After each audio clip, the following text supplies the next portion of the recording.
मेरे साथ बोलिए, भारत माता की, भारत माता की, जय श्री राम, जय जय श्री राम। भाई सारे कार्यकर्ता यहां जो पिक्चर उतार रहे, बैठ जाओ, बैठ जाइए आप, प्लीज बैठ जाइए। पुलिस के सारे मित्र भी जरा साइड पर हो जाए भाई, वो बैठ जाएंगे, आप चिंता मत करो, आप बैठ जाओ।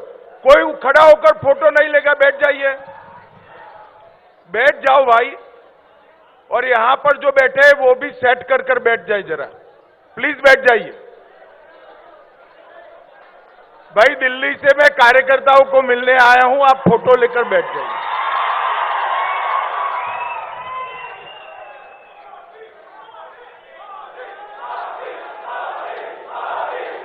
अब बैठ जाइए।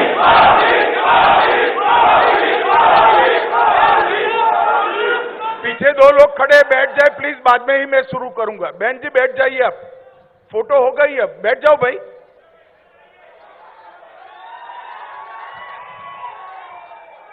बोलो भारत माता की, भारत माता की।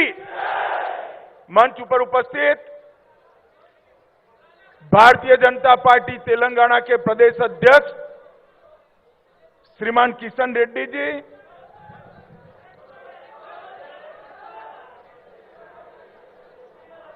भैया तुम सेट करके बैठ जाओ, मैं यहीं खड़े रहने वाला हूं। वो लाइन वाले, शर्ट वाले भाई बैठ जाओ जरा प्लीज। बस कार्यकर्ता भी शांति रखे। अब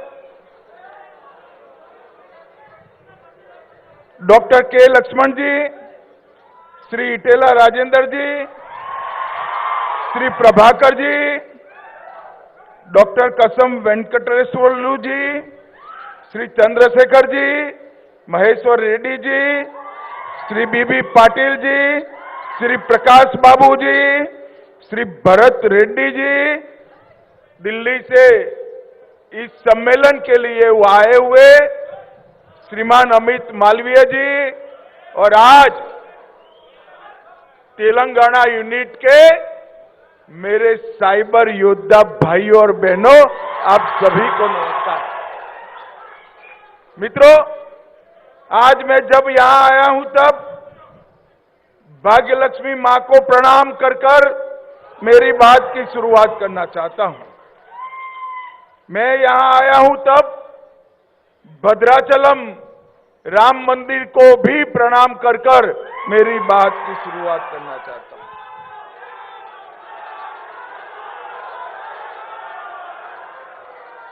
मित्रों, आप सभी लोग, भैया प्लीज बैठ जाइए, आप सुनते नहीं है क्या?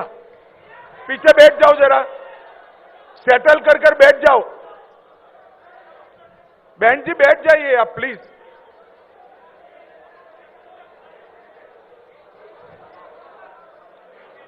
मित्रों, आप सभी जानते हैं,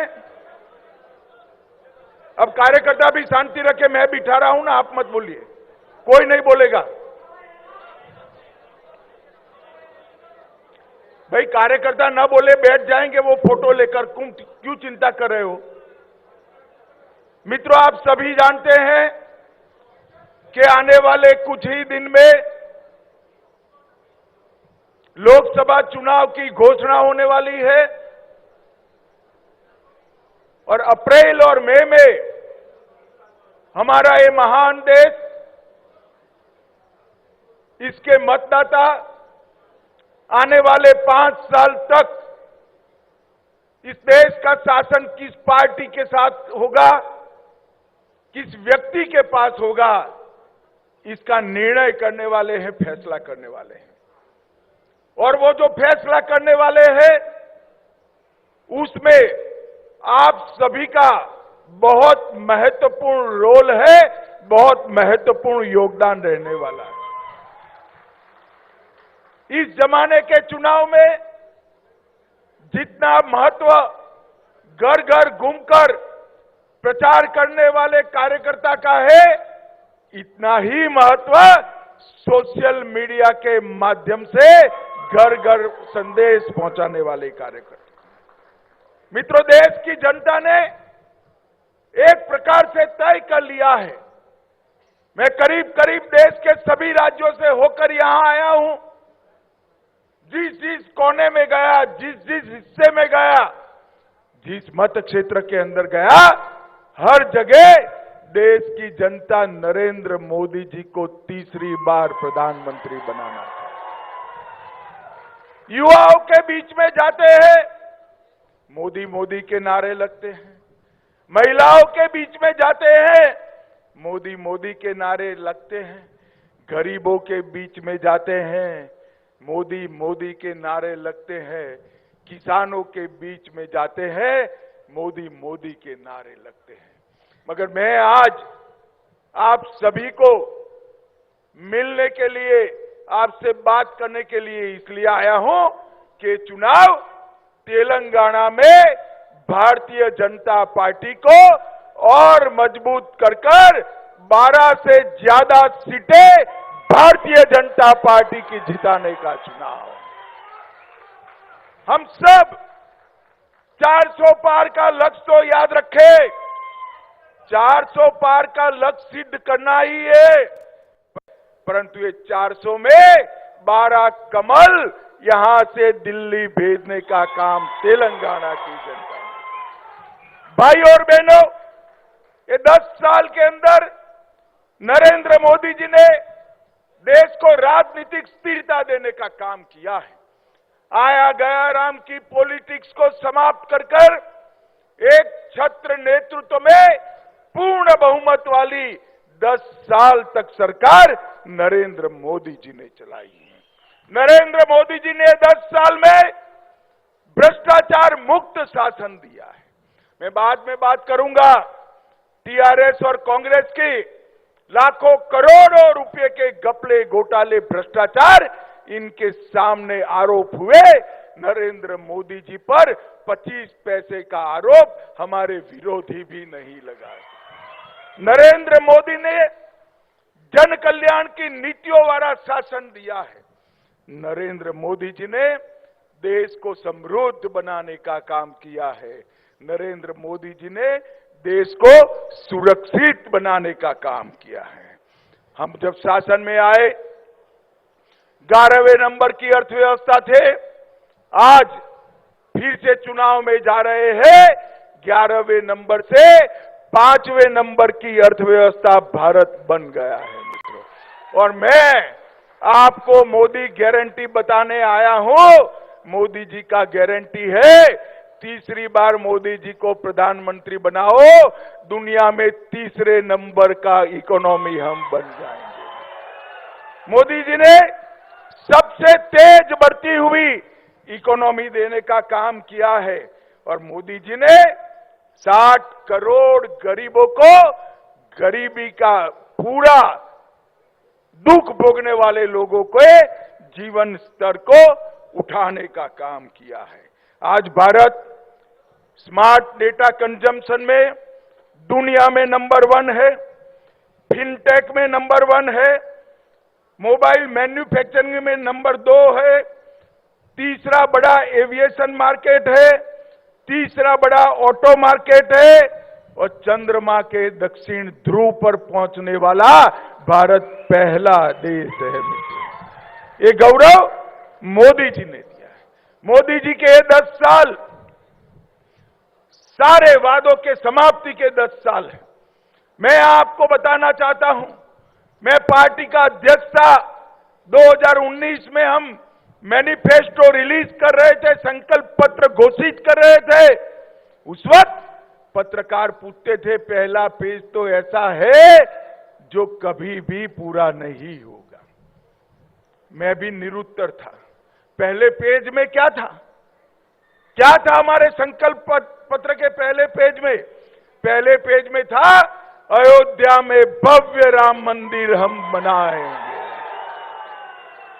500 साल से पूरे देश के सभी श्रद्धालु चाहते थे कि अयोध्या में भव्य राम मंदिर हो और रामलला सम्मान के साथ अपने मंदिर के अंदर विराजमान हो। एक कांग्रेस पार्टी राम मंदिर के मुद्दे को अटकाती रही, भटकाती रही, लटकाती रही। अरे आपने तो बनाया नहीं मंदिर, मोदी जी ने बनाया, प्राण प्रतिष्ठा थी, आपको निमंत्रण दिया, आप उपस्थित भी नहीं रहे। वोट बैंक की लालच से आपने राम जन्मभूमि के प्राण प्रतिष्ठा का बहिष्कार किया। मित्रों, दूसरा वादा क्या था? कश्मीर से हम धारा 370 को समाप्त कर देंगे। आज मैं कहना चाहता हूं, 70 साल से कांग्रेस पार्टी ये धारा 370 को लेकर चलती थी। नरेंद्र मोदी जी ने 5 अगस्त 2019 को धारा 370 को एक झटके में समाप्त कर दिया। युवा मित्रों, मुझे बताओ, ये कश्मीर जो है हमारा है या नहीं है? अरे जोर से बोलो, है या नहीं है? धारा 370 हटनी चाहिए थी या नहीं हटनी चाहिए थी? एक कांग्रेस पार्टी तुष्टीकरण की राजनीति के कारण धारा 370 हटाती नहीं थी। मोदी जी ने एक झटके में धारा 370 को समाप्त कर दिया। हमने तीसरा वादा किया था, ट्रिपल तलाक को हम समाप्त कर देंगे। किसी की हिम्मत नहीं थी। लाखों करोड़ों मुस्लिम माताओं बहनों के साथ अन्याय होता था। मुस्लिम की बात करने वाले, माइनॉरिटी की बात करने वाले मुस्लिम माताओं की आवाज नहीं सुनते थे। मोदी जी ने ट्रिपल तलाक को समाप्त कर दिया और देश में सभी को अधिकार मिला। मोदी जी ने कहा था कि हम महिलाओं को 33% आरक्षण देंगे। कांग्रेस पार्टी सालों तक सत्ता पर रही, परंतु उनको 33% आरक्षण रिजर्वेशन नहीं मिला। मोदी जी ने विधानसभा और लोकसभा में मातृशक्ति को 33% रिजर्वेशन देकर मातृशक्ति का सम्मान करने का काम। और अभी अभी कल ही हमने कहा था, हम CAA लाएंगे। कांग्रेस पार्टी CAA का विरोध करती थी। आजादी के वक्त से कांग्रेस पार्टी और हमारे संविधान निर्माताओं का वादा था कि बांग्लादेश, अफगानिस्तान और पाकिस्तान से जो शरणार्थी आएंगे, जो वहां की प्रताड़ना झेल कर आएंगे, उसको हम नागरिकता देंगे। मगर तुष्टीकरण की, वोट बैंक की राजनीति के कारण कांग्रेस पार्टी इसका विरोध करती थी। लाखों करोड़ों लोग पाकिस्तान से और बांग्लादेश से अपना धर्म बचाने के लिए, अपना सम्मान बचाने के लिए इस देश में आए, उनको नागरिकता नहीं मिलती थी। अपने ही देश में वो नागरिकता के बगैर अपमानित होते थे। नरेंद्र मोदी जी ने हिंदू, बौद्ध, जैन, ये सारे सिख, ये सारे लोगों को नागरिकता देकर उनका सम्मान करने का काम नरेंद्र मोदी जी ने किया। भाइयों और बहनों, हमने इस शरणार्थियों को सम्मानजनक जीवन देने का काम किया है। उनकी संस्कृति, उनकी भाषा, उनका धर्म, उनके परिवार की महिलाओं का सम्मान, उसका रक्षा करने का काम किया है। और आज से, कल से इस देश में आया हुआ हर एक शरणार्थी मेरे और आपके जितना ही अधिकारी है इस देश पर। ये अधिकार हमने इनको दिया है। कांग्रेस ने इसका भी विरोध किया। मित्रों, 10 साल में हमने कई सारे रिफॉर्म किए हैं और मैं आज आपको बताना चाहता हूं, 10 साल पहले मैं जब यूपी का इंचार्ज था, 2014 में सोशल मीडिया की ही मीट थी, इतनी बड़ी तो उस वक्त होती नहीं थी। आगरे में छोटा सा हॉल था, 300 सोशल मीडिया वॉलेंटियर से। सारे लोग कहते थे हमारे लिए फोन बड़ा महंगा पड़ता है और डेटा का रेट भी बहुत ज्यादा है, इसलिए हम सोशल मीडिया पर ज्यादा काम नहीं कर सकते। आज मैं आप सभी मेरे साइबर योद्धाओं को कहना चाहता हूं, आपके हाथ में आज मेक इन इंडिया का फोन है और सबसे सस्ते डाटा के साथ आप इंडिया की सक्सेस स्टोरी को दुनिया भर में पहुंचा रहे हो। ये डिजिटल क्रांति नरेंद्र मोदी जी ने लाई है। मित्रों, आज तेलंगाना की जनता ने फैसला एक प्रकार से 3 पार्टियों के सामने भाजपा का चुनाव है। कांग्रेस पार्टी, टीआरएस और मजलिस। मगर मैं कहता हूं ये तीनों पार्टियों का एजेंडा एक ही है। मेरी बात ध्यान से सुनना। 3 पार्टियों के सामने तेलंगाना की जनता को भारतीय जनता पार्टी को और मोदी जी को चुनना है। 1 कांग्रेस पार्टी, 2 टीआरएस, तीसरा मजलिस। परंतु पार्टी कहने को 3 है मगर एजेंडा एक ही है। एक कांग्रेस और टीआरएस मजलिस के एजेंडे पे चलते हैं, मजलिस का एजेंडा लागू करते हैं। मुझे भाई और बहनों बताओ, हैदराबाद स्थापना दिन मनाना चाहिए या नहीं मनाना चाहिए? जोर से बोलिए, मनाना चाहिए या नहीं मनाना चाहिए? ये मुस्लिम रिजर्वेशन हटना चाहिए या नहीं हटना चाहिए? जोर से बोलो, हटना चाहिए या नहीं हटना चाहिए? क्या कांग्रेस हटा सकती है? टीआरएस हटा सकती है? मजलिस हटाना चाहती है? ये तीनों एक दूसरे के चट्टे बट्टे हैं। ये तीनों पार्टियां एक है। सिर्फ एजेंडे में नहीं, तीनों पार्टियां परिवारवादी पार्टियां हैं। कांग्रेस पार्टी 4 पीढ़ी से जवाहरलाल नेहरू, इंदिरा गांधी, राजीव गांधी, सोनिया गांधी और राहुल गांधी, यहां केसीआर और केटीआर, और यहां पर भी मजलिस में भी 4 तो आ गए हैं, न जाने कितने आएंगे। ये सारी परिवारवादी पार्टियां हैं। ये पार्टियां तेलंगाना का भला नहीं कर सकती। ये पार्टियां एक ही एजेंडे पे चलती हैं। ये तीनों पार्टियां परिवारवादी पार्टियां हैं और ये तीनों पार्टियां भ्रष्टाचारी पार्टियां हैं, अथाह भ्रष्टाचार करने वाली पार्टी है। भाई और बहनों, अभी यहां पर कांग्रेस की सरकार है। मैं कांग्रेस के मुख्यमंत्री को कहने आया हूं, भैया जरा आपकी पार्टी के घोटाले को मैं लिस्ट देता हूं, तुम जरा तेलंगाना की जनता को जवाब देना।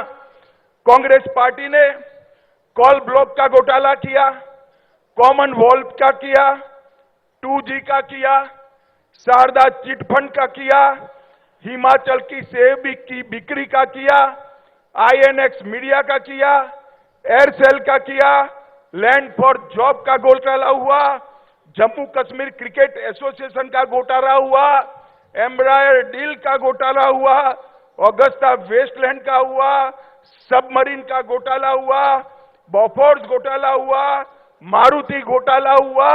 घोटाले की लिस्ट इतनी लंबी है, एक कांग्रेस पार्टी ने 12 लाख करोड़ के घपले, घोटाले और भ्रष्टाचार किया है। और ये टीआरएस ने भी तेलुगु प्राइड के नाम से सत्ता पर आए और लाखों करोड़ रुपए का भ्रष्टाचार किया। मैं इनकी भ्रष्टाचार की लिस्ट मेरे पास है मगर मैं बताना नहीं चाहता। ये दोनों पार्टियां भ्रष्टाचारी पार्टियां हैं। मित्रों, ये तेलंगाना का भला नहीं कर सकते। ये दोनों पार्टियां भ्रष्टाचारी पार्टियां हैं और ये तीनों पार्टियां तेलंगाना को विकसित तेलंगाना नहीं बना सकती। ये तीनों पार्टियां का एजेंडा अलग है, परिवारवाद के साथ अपने परिवार का भला करना। मुझे बताओ, जो अपने बेटों बेटी के लिए राजनीति में है वो तेलंगाना का भला कर सकते हैं क्या? जोर से बोलो, कर सकते हैं क्या? तेलंगाना का भला केवल और केवल नरेंद्र मोदी के नेतृत्व में भारतीय जनता पार्टी कर सकती है। भाई और बहनों, मोदी जी देश के सबसे गरीब घर में चाय बेचने वाले के बेटे के रूप में जन्म लेकर आज दुनिया के सबसे लोकप्रिय नेता बने हैं मोदी जी। 23 साल से मैं बरोबर देख रहा हूं, ये व्यक्ति ने एक भी छुट्टी नहीं ली है। 23 साल से ये व्यक्ति गरीबों के कल्याण का काम कर रहा है और 23 साल से ये व्यक्ति सीएम भी रहा, पीएम भी रहा, उसके जीवन पर कोई उंगली नहीं उठा सकता, भ्रष्टाचार का एक भी आरोप नहीं लगा। जिन्होंने अपना पूरा जीवन देश के गरीबों के विकास के लिए समर्पित किया, जिन्होंने पूरा जीवन एक क्षण का भी विराम करे बगैर भारत माता की सेवा में लगाया, एक और वो है और एक और राहुल बाबा है। हर 3 महीने में 45 दिन की छुट्टी मनाना है। मोदी जी ने कहा भाई छुट्टी सभी लोग भारत में मनाए, मगर ये कहां मनाते हैं? इटली मनाते हैं, रोम बनाते हैं, इंग्लैंड जाते हैं, अमेरिका जाते हैं, उनको जरा गर्मी लगती है। भाइयों और बहनों, ये जमात कभी भारत का भला नहीं कर सकती, ये जमात कभी तेलंगाना का भला नहीं कर सकती। और मैं आज यहां आया हूं तब तेलंगाना के मुख्यमंत्री को पूछने आया हूं, आप जरा बताइए, 10 साल आपकी सरकार थी, 10 साल में आपने तेलंगाना के लिए कितना खर्च किया? मित्रों, 10 साल में संयुक्त आंध्र प्रदेश के लिए सोनिया मनमोहन सरकार ने 2 लाख करोड़ रुपए का खर्च किया था। कितना खर्च किया था? जोर से बोलो, कितना? मोदी जी ने अकेले तेलंगाना के लिए 2,42,000 करोड़ का खर्च किया है। एक दृष्टि से देखे तो 3 गुना खर्च होता है। और इसके साथ साथ लगभग 4 लाख करोड़ से ज्यादा रोड, एयरपोर्ट, पेट्रोल की लाइनें और कई सारी यूनिवर्सिटियां, कई सारे इंस्टीट्यूट देने का काम नरेंद्र मोदी जी ने किया है और ये तेलंगाना का विकास करने का काम।